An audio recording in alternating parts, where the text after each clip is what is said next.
yani makasami pemakasnya nih para alit-alit senamian sanidahan tresna sihim titiang komang desi Ratnadi pinake penyuluh bahasa Bali Provinsi Bali sanipun Amongan ring desa dari Purikau Kecamatan Pasar Utara Kota Denpasar sane makin titiang jadi ngaturang materi pembelajaran dan yang ide tegas miwah contoh sesenggakan. Sesenggakan puniki patos kadi ibarat ring bahasa Indonesia. Sesenggakan lingganipun senggak, artinipun singgo utawi sentil antuk raos. Senggak boleh pengiriman dados senggakan, kadui purwayang dados sesenggakan. Ngintar bakse utawi kata ungkapan, tegasipun babinggulan mekardi ica sang miragi utawi mireng, semalih mekardi jengah tur sebet sang kaanggen sesenggakan antuk geni kesentil manahipun.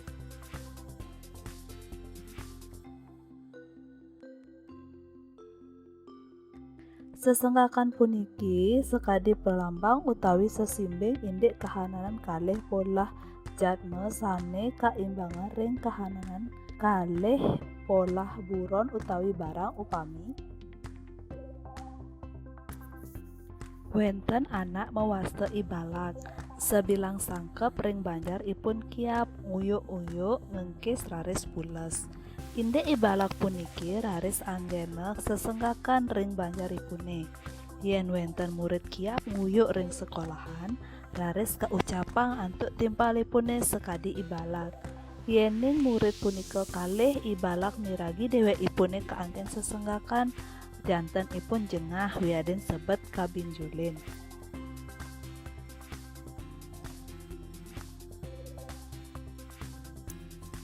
Sesenggakan puniki tales sekadi sesonggan kewanten. Binanipun sesenggakan puniki starte kerinin antuk kruna buka, tur wenten sane sekadi sampiranipun. Lengkarane sane rinan dados giing utawi sampiran, sane apalet pungkuran dados katerangan polah wiaden kahanan, raris kelanturang antuk suksemanipun. Ring asapunipune nenten perlu malih dagingin suksemanipun antuk sampun terang artinipun.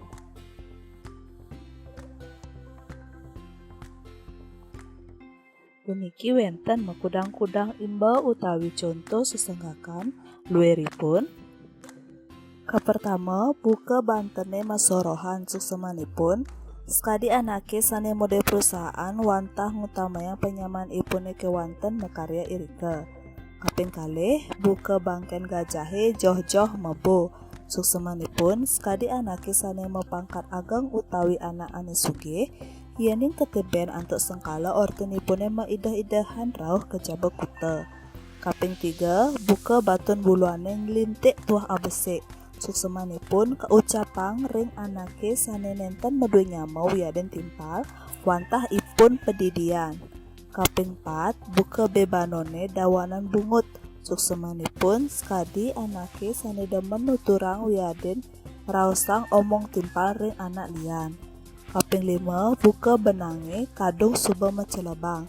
Suksemanipun sekadi anake sane kadung ngambil pekaryan, nyalah-nyalah yening ipun mekarya nenten jantos puput.